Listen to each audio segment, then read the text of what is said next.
people of Kosovo have gone through decades of war and despair since the 70s. But why? Who are the people of Kosovo, and why do they want independence? Hello, I am your host David, and this is Eurasia. Without further ado, let's talk about why Kosovo exists right now.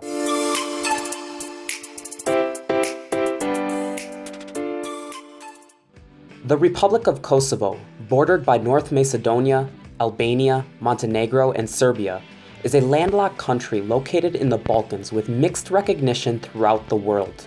In most of the West, Kosovo is recognized as an independent country, while in the East, few countries recognize Kosovo. This is in fact one of the indicators to why Kosovo exists today. However, before looking at this, let's look back at the history of the area.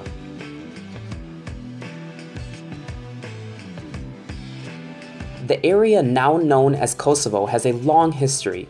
Archaeological evidence has found that modern-day Kosovo has had people living there for over 10,000 years.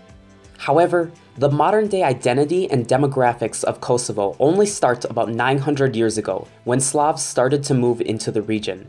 Between the 8th and 12th century, Kosovo would bounce between the Bulgarians, Byzantines, and Serbian leadership until, at the end of the 12th century, it would fall into Serbian hands. Kosovo was a very valuable land to have for the Serbs, and thus the Serbs looked to change the demographics and culture of the area completely. Between the end of the 12th century and the end of the 14th century, Kosovo played a very important part in the Serbian kingdom. Yet, with the coming of the 15th century came the unstoppable Ottoman Empire. In 1389, the Battle of Kosovo saw the Serbs accept Ottoman vassalage. By 1455, all of Kosovo was directly under Ottoman rule. The Ottomans would keep the Kosovoan state as a government, and, in fact, under the Ottomans, the Kosovoan state would expand greatly. This allowed the free passage of people within the Kosovoan state. With the inclusion of many new territories, many of which had large Albanian populations, people were able to move more freely. The most important thing to come from this, however, is the synergy that would come between this and when the Ottomans became more demanding on their citizens following Islam in the late 17th and mid-18th centuries. The Serbs were not keen on converting, but the Albanians were much more open to it as they had been since the start of Ottoman control. Thus, the Serbs started to migrate north, while the Albanians would stay in the south. Because of this, Albanians became much more prominent and influential in the government, while Serbs were not represented well. By the middle of the 19th century, ethnic tension had reached a boiling point between the Serbs and the Albanians and Ottomans. This resulted in the First Serbian-Ottoman War of 1876 to 1877. Though this was a war between the Ottomans and the Serbs, the Albanians were treated as Ottomans and killed and expelled from Serbia and Montenegro. Though this would see many Albanians killed, it also gave Kosovo a huge boost in the number of Albanians living there. By this time, the majority of the Kosovoan population shifted from Serbs to Albanians. On top of this, the war resulted in the creation of the Kosovo Vilayet, which, though it would be one of the many causes of the Second Serbo-Ottoman War, rewarded the Albanians for their help in the First War. The First Serb-Ottoman War, in fact, was a huge loss for the Serbs. It likely would have been worse if one other player had not joined the war: Russia. Russia had been supporting the Serbs throughout the entire war indirectly, and would eventually broker the treaty to end the war, only to start directly supporting the Serbs with soldiers and money in order to fight the Second Serbo-Ottoman War in 1878. This split between the Serbs and Albanians would continue into today, and it's important to note that this was not, nor still is, a one-way battle. The Albanians in Kosovo would kill many Serbs after the wars. Because of this, the Albanian-Ottoman alliance would fall through by 1910 when the Ottomans started to be weary of Albanian nationalism, especially with the creation of the League of Prizren in 1878, which tried to form a united Albanian state. By 1913, the Ottoman Empire lost control of the Balkans, and most of Kosovo fell to Serbia. Needless to say, though, this was short-lived, as the First World War would start only a year later, and Bulgaria and Austria-Hungary would gain control over the area. In December of 1918, the Kingdom of Serbs, Croats, and Slovenians was created and included much of Kosovo. The new kingdom would be renamed the Kingdom of Yugoslavia in 1929, with the capital centered in Belgrade, the hub of Serbia. Because of this, by the breakout of World War II, Kosovo had seen a huge influx of Serb settlers, and the population became an equal mix between Albanians and Serbs, while the Yugoslav government employed many anti-Albanian policies in order to push out or integrate the Albanians into Serbia. However, World War II changed all of this. In 1941, the Kingdom of Yugoslavia would be invaded by all three European Axis powers, Germany, Hungary, and Italy. Though Yugoslavia would be made into a vassal state, the pan-Yugoslavist resistance led by communist leader Josip Broz Tito would become the main resistance against the Axis powers. By 1944, both the West and East, desperate to push out the Axis powers, backed Tito. By the end of 1945, the Axis powers were defeated, and Tito took control of Yugoslavia. The Federal People's Republic of Yugoslavia was created. Tito, a mixed Croat and Slovene himself, pushed for more acceptance and integration into Yugoslavia. This would guide both foreign and domestic policy in Tito's Yugoslavia.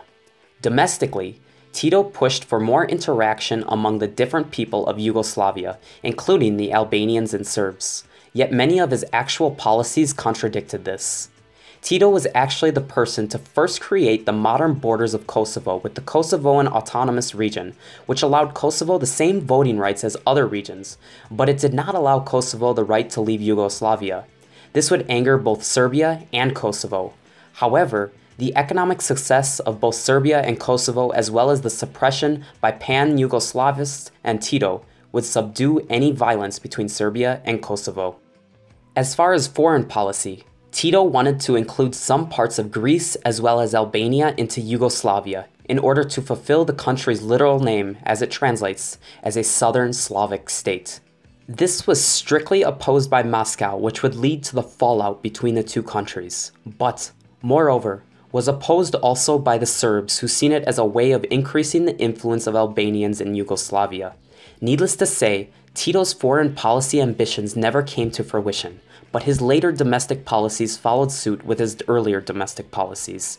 In 1974, the Yugoslavian Constitution was rewritten, which, among other things, allowed Kosovo more autonomy. Serbia was completely repulsed and pushed to overturn the decision. This was made exponentially more true when, in 1980, Tito would die. After a series of corrupt power changes in Kosovo, Serbia controlled the Kosovoan government. After the Kosovoan government went against the will of the Kosovoan people in the elections of the late 1890s, Kosovoan Albanians would go on strike against the Yugoslav and Kosovoan government. This was essentially the catalyst for the start of the Yugoslav Wars and the end of Yugoslavia. However, despite the Yugoslav wars that would rage on for the next decade, and the formal declaration of independence from Serbia by Kosovo, Kosovo would remain under Serbian influence and rule for the next decade. Two forces would be pushing for Kosovoan independence: the peaceful protesters led by the Kosovoan president Ibrahim Rugova, and the violent separatists led by Kosovo Liberation Army, or KLA. The lackluster government of Rugova would see that the KLA would gain much more prominence by 1998. In February of 1998, the Yugoslav government officially started the war against the KLA, yet the war itself would be lackluster for the next month. However, on March 5, 1998, after Serbian and Yugoslav forces deemed some Kosovoan Albanians dangerous and part of the KLA, they surrounded a suspected meeting and bombed the building while sniping any who tried to escape. In the event later known as the Prikaz massacre, 58 Albanians were killed, half of which were women and children. After the Prikaz massacre, the KLA gained much more prominence, and the independence movement, and thus the war, became much more violent. It is important to note, however, that by the start of 1998, Yugoslavia was a fraction of its former self, and was heavily controlled by the Serbs. Thus, under the name of Yugoslavia, this was undoubtedly just another series of events in the fight between the Serbs and Albanians. From March to September, the KLA forces would push the Yugoslav forces out of Kosovo slowly but surely. The Yugoslav forces, losing both battles and morale, would commit many atrocities against the Kosovoan Albanian citizens. By the end of September, NATO and Western countries became involved in the war after many of the Yugoslav atrocities came into the public's eyes. NATO allies, at first, looked to keep Yugoslav control of Kosovo. However, the KLA's advance by September made that impossible, and thus, NATO allies looked for full independence acceptance for Kosovo. On October 13th of 1998, NATO gave the final warning for Yugoslav acceptance of Kosovoan independence by saying any Yugoslav or Serb forces in Kosovo would be bombed if they don't leave in 4 days. The deadline was extended, but by the end of the month, the Yugoslav forces had officially withdrawn from Kosovo. However, this was not the end. Not only did Yugoslavia not recognize Kosovoan independence, they also began to operate secret missions in Kosovo, most of which were simply missions to kill KLA and Kosovo and Albanian citizens alike. In early January of 1999, it was proven that the government in Belgrade was approving these missions. Thus, by late January, NATO and Yugoslav leaders met in order to settle the issue once and for all. NATO demanded Yugoslavia's recognition of Kosovo and NATO troops in Kosovo. By the end of the meetings, in March, the demands were not met, and NATO threatened to bomb Yugoslav military bases in Yugoslavia near the Kosovo border. On March 24th, the bombing of Yugoslavia began. NATO targeted any Yugoslav military installation or personnel who went against Kosovoan independence. 2.5 months later, Yugoslavia gave in and accepted the conditions of NATO's supervision, but not Kosovoan independence. The war was officially over on June 11, 1999, but Kosovo still had not secured independence. On June 12, 1999, NATO troops landed in Kosovo, and they were met with open arms by the native Albanians who, by that time, made more than 80% of the population of Kosovo, while many native Serbs fled to Serbia. Less than 9 years later, with NATO troops still in Kosovo, Kosovo officially declared their independence from Serbia. Due to the presence of NATO in Kosovo, Serbia dismissed the declaration of independence only verbally. Today, NATO still operates in Kosovo, though only a fraction of the NATO soldiers are still in Kosovo. 112 UN states recognize Kosovo as a sovereign state, including all its neighbors excluding Serbia, and today, Kosovo operates as a parliamentary republic. Kosovo, with a population of just over 2 million people today, is about 90% Albanian, while 7% are Serbs.